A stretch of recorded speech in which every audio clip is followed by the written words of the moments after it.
Morning, guys. Welcome to Coffee Chat.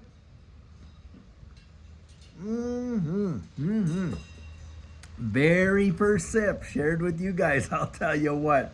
You mean the world to me. I'll tell you, I really love you. I actually do. I love everything about this community, all the interaction that I see. Hey, the people that don't agree with me just as much as those that do. I'll tell you, I enjoy it so much. It has made my retirement as sweet as possibly can be, and I really enjoy coming out here in the morning and having these coffees with you. I'll tell you. And by the way, here we are, Friday. Now, on Friday, thank goodness it is Friday. I mean, everybody, I used to love that song. I brought it up a few times now, but back when we were kids, they had that Loverboy song, Everybody's Working for the Weekend, which is exactly right, I'll tell you. And of course, being that it's Friday means the weekend is upon us. And of course, hey, the weekend is for friends and for family. And guys, on Saturday, we do our Saturday question and answer. On Sunday, hey, we do our Sugar on Sunday where we come out with some real nuggets of encouragement and stuff like that. And I hope to see you then on the weekend. But if I don't, I sure hope you're going to have an amazing one with your friends and family. I'll tell you what. Now, guys, the article that I'm wanting to talk about today is one that I reported last night in the video there. And it's this whole lawsuit that Ethereum has thrown at the SEC, and the SEC, how they're going after MetaMask and Consensus. Now, when I say Ethereum, I'm really talking about Consensus because it's Consensus. Isn't that interesting? Ethereum is so decentralized that you need a company like Consensus to go out there suing the SEC to make the SEC. You have the court order the SEC to declare that Ethereum is not a security. Why, guys? Because they thought they had it in the bag. They thought that when, Bill Hinman came out and gave that free pass, which, by the way, we know we can see all the undercurrents of all the kind of nefarious things that had gone on. And if anything, it deserves a solid and genuine investigation. You got Joseph Lubin out there, and of course Vitalik Buterin when XRP, when Ripple was sued by the SEC in December 2020, man, they were all over that like a bad habit, saying how XRP absolutely is a security and what a crap coin it was and blah, blah, blah, blah, blah, blah, blah, blah, blah. Now, here it's Joseph Lubin and Vitalik Buterin's turn, and what are they doing? Shivering in their boots. Oh yes, their reason for going after the SEC is a part of their defense because that's their strategy. They want to kind of get out before the SEC, sue the SEC, make it look like, oh, well, we're the petitioners. No, guys, they're not. They're on the back benches, and this is a move of sheer desperation on a part of Joseph Lubin for sure. That guy, I'll tell you what, if I was him, boy, would I ever be lawyered up and to the 10th. Because listen, in the Ripple case, there was no fraud. There was none of that kind of stuff. I think if we start peeling back the onion, who knows what we're going to see with the whole disguised whales and everything that was going on there, when Ethereum was doing their ICO and all that kind of stuff. But now, having said that, I do want to say this. I do not believe that Ethereum is a security. And even with proof of stake, I don't believe it's a security. And why is that? Here's my rationale. I'll tell you what.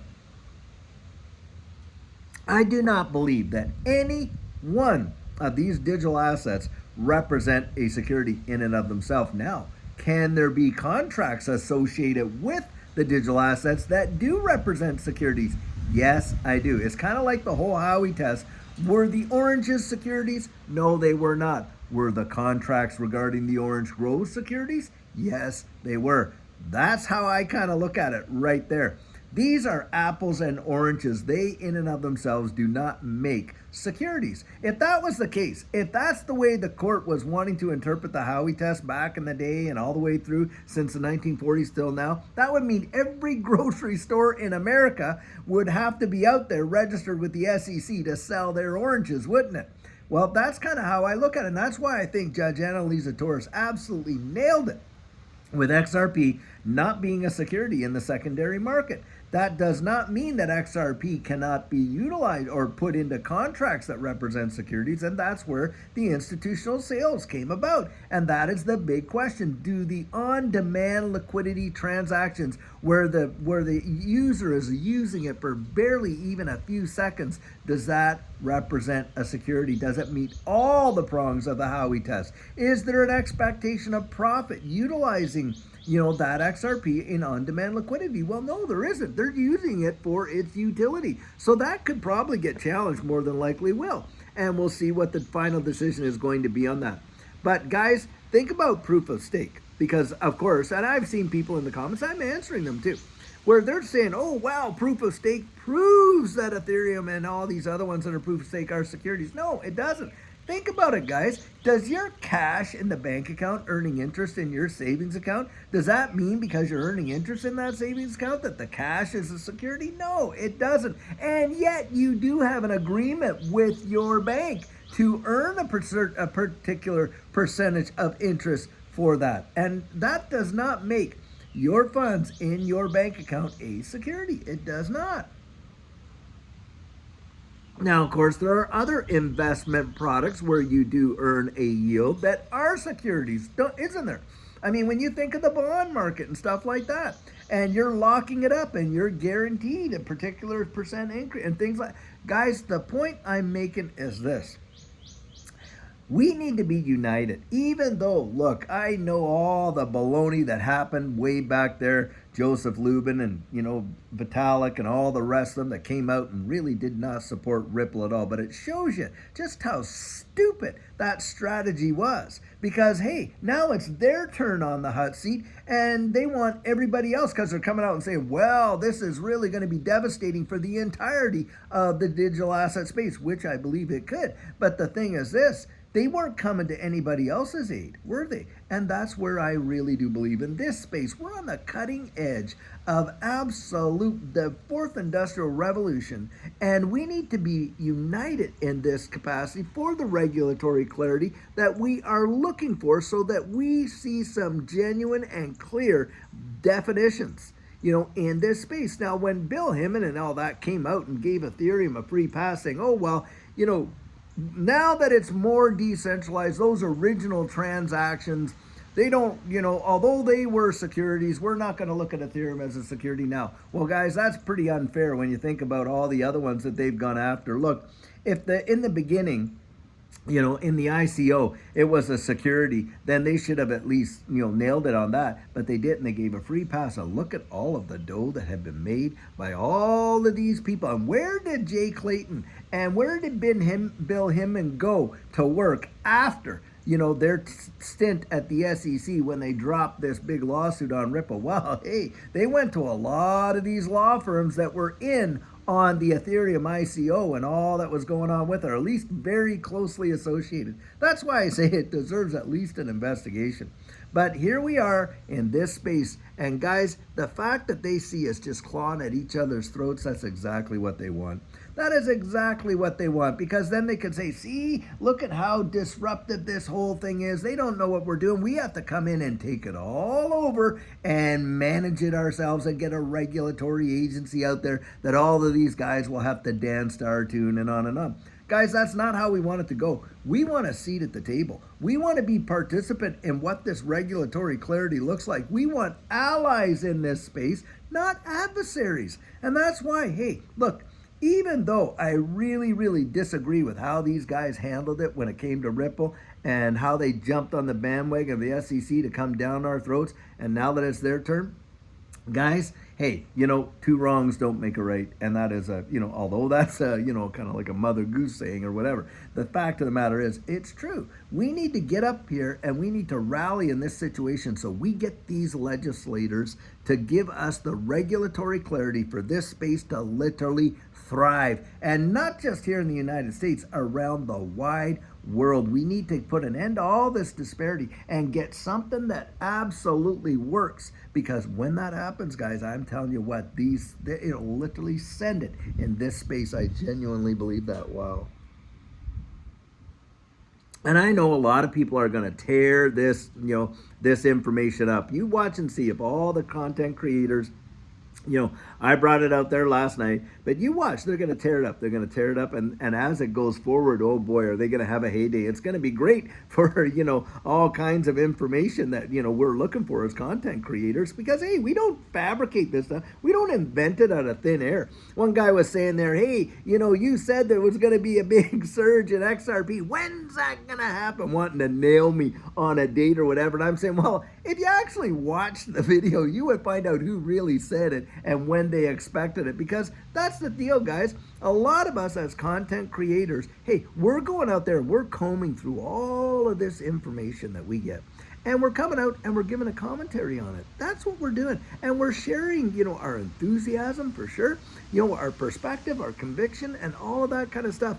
I always have come out and said this. I've said this on multiple occasions. YouTube is not research, it's confluence. Guys, it's confluence. And look, don't we all, isn't it human nature that we listen to people that we like to agree with? Who would want to waste their time sitting down there listening to somebody give a 10, 11, 12-minute commentary on something that they 100% disagree with all the time?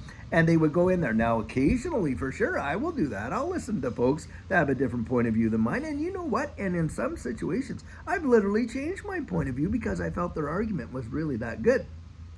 But what you see in this space is you see the proverbial judging books by their covers like no tomorrow. There's people, they go in there, they make comments, they haven't even watched it. They haven't even watched it, and it's almost laughable. I literally do. I literally laugh because I think there's a person that doesn't even have the good sense to literally utilize even any critical thinking. They see a title, they see a thumbnail, bang, they're on it like that. One guy literally came out and was arguing with other people in the comments there and then disclosed that he hadn't even watched it. Well, I wrote back saying, hey, even a fool is thought wise if he remains silent. Why open up your mouth and take away all doubt?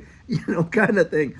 So, guys, you just got to take everything that's coming in this space with a grain of salt. Do you think it kind of like, it sticks to me? It doesn't. It's like water off a duck's back. You can't live life based on what other people think. And furthermore, think about this, and this is really important to kind of get down, deep down on the inside, because we're going to face situations where we're all going to disagree. It was unfair what Joseph Lubin and Vitalik Buterin were saying about Ripple back then, when Ripple was being sued in the beginning and all that. That was unfair.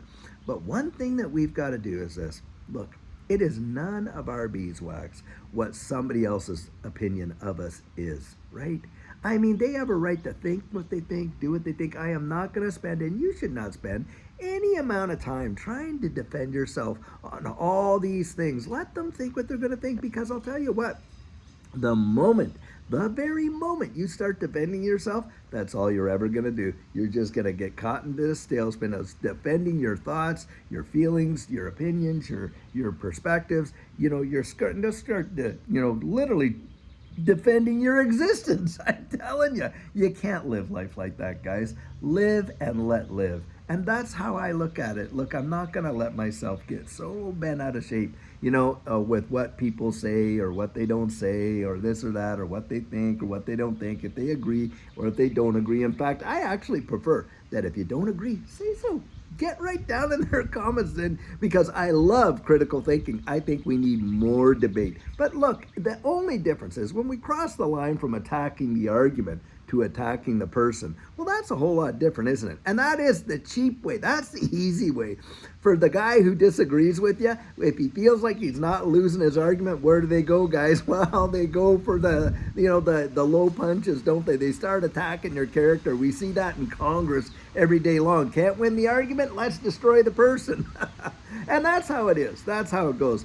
And, and I love what Jesus said. He said, bless those that curse you, do good to those that hate you, and literally pray for those that despitefully use you and persecute you. Now, that's the attitude of the heart that you want to have. Why? Because it sets you free. It lets you get by. And it's also that kind of attitude that would allow folks like us in this space to get behind, these guys that are facing this big challenge in Ethereum and say, look, even though we didn't like how you treated us, how we're going to come to your defense and say, hey, listen, Ethereum in and of itself is not a security. No way, no how. We need our legislators in Congress, in all these various legislative bodies around the wide world, to get out there and do the job that we sent them there to do.